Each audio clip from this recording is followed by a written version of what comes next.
Assalamualaikum warahmatullahi wabarakatuh. Kawan, sebelum Anda memulai aktivitas hari, kita ikuti kajian syarat hikmah Dialog Fajar. Assalamualaikum warahmatullahi wabarakatuh. Alhamdulillah kawan, saya Fitriana Ayu. Senang pagi hari ini bisa kembali memandu Anda di program Dialog Fajar. Semoga Anda semuanya juga senang ya mendengarkan Dialog Fajar yang setiap harinya insya Allah hadir pukul 5 bersama kawan-kawan pesantren Al-Quran Nurul Falah Surabaya. Dan pagi hari ini sudah hadir Ustadz Mim Saiful Hadi. Assalamualaikum Ustadz Mim. Waalaikumsalam warahmatullahi wabarakatuh. Masya Allah, Alhamdulillah. Kabarnya sehat Ustadz ya? Alhamdulillah sehat, luar biasa, semangat. Allah Akbar. Allah Maha Besar. Betul-betul, semuanya lagi-lagi ya mencari ridho Allah Subhanahu Wa Taala. Iya Ustadz ya. Ya apapun kan yang kita lakukan kan memang begitu ya Ustadz ya. Betul. Beberapa hari ini kita membicarakan apa saja yang bisa mendatangkan ridho Allah begitu Ustadz ya. Menyembah pada Allah, berpegang teguh pada agama, dan juga menjaga silaturahmi itu ya Ustadz. Nah, apa Ustadz yang bisa mendatangkan murka supaya kita ini bisa menghindari Ustadz? Benar. Monggo selengkapnya bersama Ustadz Mim Saiful Hadi. Terima kasih Mbak Ayu, terima kasih kawan-kawan semuanya. Alhamdulillah, alhamdulillah rabbil alamin ala kulli halin wa nikmatin. Allahumma salli wa sallim wa barik ala habibina wa qurrati ayunina wa syafi'ina Muhammadin sallallahu alaihi wasallam wa ala alihi wa ashabi ajma'in, amma ba'du. Kawan-kawan sekalian dirahmati oleh Allah, mari saya ingatkan diri saya sendiri dan kawan-kawan semuanya, tidak ada kalimat yang indah untuk membuka setiap pagi, membuka mata kita dari tidur kita semalaman, kecuali ucapan syukur Alhamdulillah. Mengingat apa yang sudah kita nikmati, yang kita lewati, dan menyiapkan diri menghadapi apa yang akan menimpa kita, kita hadapi, kita nikmati di hari ini. Maka awali dengan bacaan ucapan perasaan Alhamdulillahirabbil alamin. Assalatu wassalamu ala Rasulillah, salawat dan salam kepada Rasulullah Muhammad sallallahu alaihi wasallam serta keluarga dan para sahabatnya yang menjadi teladan, yang menjadi panutan bagi kita semuanya. Beliaulah yang mengajari kita, beliaulah yang mengentaskan kita dari kegelapan ya, kejahiliahan. Dunia menjadi terang benderang, kita bisa membedakan antara kebaikan dan keburukan. Kawan-kawan sekalian rahmatullahi Allah, beberapa hari yang lalu hadis sudah saya bacakan dan ternyata saya pikir bisa segera selesai Mbak Ayu, ternyata berhari-hari. Ya semoga ini jaminannya Allah ya. Amin ya Allah, betul. Kamu tak hidupkan, umurmu belum selesai nih, karena kamu masih punya sambungan ini. Ya Allah, sama kawan-kawan ini. Oke Gusti, siap. Maka sekali lagi saya bersyukur ya pagi hari ini masih bisa bersilaturahim lagi, berwajah kembali dengan kawan semuanya ya. Demi untuk menyelesaikan satu hadis ini yang diriwayatkan oleh Abu Hurairah ya, tentang hal-hal yang mendatangkan ridhonya Allah dan hal-hal yang yang menjauhkan ridhonya Allah gitu aja Mbak Ayu ya. Betul. Ya, bagian yang mendatangkan ridhonya Allah sudah kita sampaikan. Kemudian pagi hari ini ada 3 hal yang mendatangkan atau menjauhkan ridhonya Allah dari kita. Yang pertama adalah wala tafarraqu wa yakrahu lakum qila wa qala. Ya. Yang pertama adalah apabila kalian suka, ini istilahnya bahasa Arab ya, qila wa qala. Suka, qila wa qala itu jarene gitu Mbak. Katanya. Artinya dia kalau terhadap sesuatu itu tidak jelas dari mana sumbernya, tidak capable narasumbernya, narasumbernya nggak jelas, sumbernya nggak jelas, tapi aku seneng kan itu loh. Apa sekarang ini ya? Ya hoax lah mungkin gitu ya Mbak ya. Artinya berita-berita bodong, ya berita-berita apa tidak jelas sanadnya, tidak jelas sumbernya, itu yang dia sering sampaikan, itu yang sering dia ucapkan, itu yang dijadikan pegangan.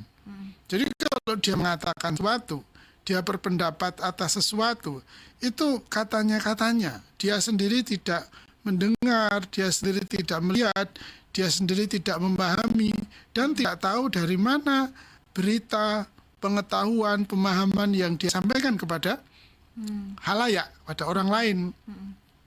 Bahkan dikutip begitu saja, kemudian apa namanya, dikopas ulang gitu ya, atau di repost ya sekarang ya. Tetapi tidak jelas itu dari mana sumber berita itu. Repost itu aja kan. Yeah. Dan ini oleh Nabi disampaikan, itulah yang menjadikan Allah tidak ridho. Jadi ya memang hati-hati Mbak Ayu, kita kalau kita belajar agama kan juga gitu. Ini kalau kita mengambil pemahaman misalnya pemahaman fikih misalnya gitu ya, fatwa suatu perkara itu kan tidak boleh asal, pasti kan dari mana, termasuk hadis yang kita baca ini kan dari mana sumbernya, siapa yang meriwayatkan, kan itu contohnya kayak gitu. Sama juga dengan berita. Maka kalau kita belajar jurnalistik itu kan ada sumber primer, sumber sekunder kan Mbak Ayu ya. Betul. Untuk apa itu? Untuk memastikan apa-apa yang kita kabarkan, apa-apa yang kita sampaikan ini betul-betul valid, reliable, dan akuntabel. Loh kan gitu nih. Yeah. Barang siapa yang menyukai sesuatu yang tidak valid, yang tidak akuntabel, ya termasuk berarti. Termasuk ini. Kawan-kawan sekalian rahmatullahi Allah, biasakan kita ini dalam soal berinformasi ya, bermedia. Itu jangan sampai katanya-katanya. Kita harus benar-benar tahu dari mana sumbernya, valid atau tidak, sahih atau tidak. Inilah saya itu kadang-kadang mikir, ya Allah, Nabi ya zaman sakmono itu. Iya. Cobalah 1400 tahun yang lalu loh Mbak Ayu. Kok ngendikannya seperti ini gitu ya. Sesuai Lah yo. sekarang. Ya Allah, Rasul itu ngajari manusia itu memang selalu sesuai dengan keadaan zaman. Ya Allah, betul. Maka dari itu kawan-kawan sekalian, kita ini para jamaah Dialog Fajar ini, kita jangan suka mengambil berita, mempercayai berita, informasi yang tidak jelas sumbernya. Berita hoax atau berita-berita yang dipelintir, diputar balikkan sehingga nyaris kita tidak bisa memahami, tidak meyakini bahkan yang mana ini yang benar ini. Ya. Begini ternyata kan Bikin itu. resah apalagi. Itu bikin resah. Memang akibatnya ke sana. Salah satu yang menjadikan Allah tidak ridho ini karena qila wa qala ini, maka fitnah di antara masyarakat menjadi berkembang. Rasa permusuhan di antara masyarakat juga akan berkembang. Kemudian permusuhan akan menjadi tumbuh subur. Kenapa? Karena berita yang tersebar, riwayat yang tersebar bukan riwayat-riwayat yang sahih, bukan berita-berita yang telah valid dan akuntabel. Ini Masya Allah, saya itu ya Allah, Kanjeng Nabi ini ya Allah, begitu pedulinya, begitu memperhatikannya, begitu detailnya. Ya. Beliau ini mendidik kita dalam bermasyarakat ya, Betul. dalam berkehidupan gitu ya, berkehidupan. Nah itu yang pertama, yaitu orang yang suka berita yang tidak jelas jeluntrungnya. Nah, itu ya. Yang kedua, banyak bertanya. Kata Rasulullah istilahnya adalah waqala wa kathratas su'ali. Dulu saya pahami banyak bertanya itu pakai bahasa kita ngeyel. Kalau ngeyel itu berarti dia tidak mau mendengarkan dulu apa yang disampaikan. Gak dipahami dulu apa yang dimaksudkan.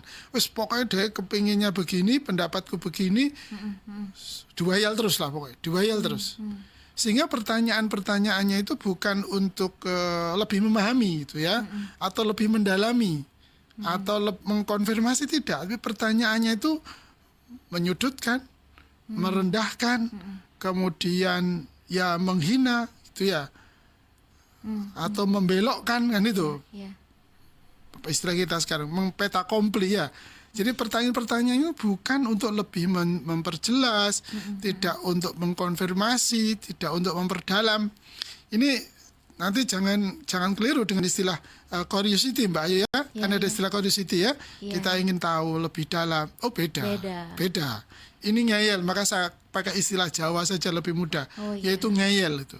Kan kalau kita rasa ingin tahu kita besar kan juga akan banyak bertanya ya. Tapi pertanyaan orang yang curiosity itu kan ingin memperdalam, ingin lebih memahami, ingin lebih meyakinkan bahwa pemahamannya ini benar, bahwa apa yang disampaikan oleh narasumbernya pemahamannya sesuai dengan apa yang ada di dalam pikiran kita.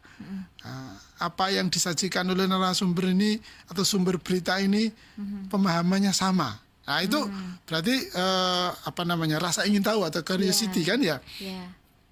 Tentu sangat berbeda. Dari mana? Ya tentu dari tujuannya.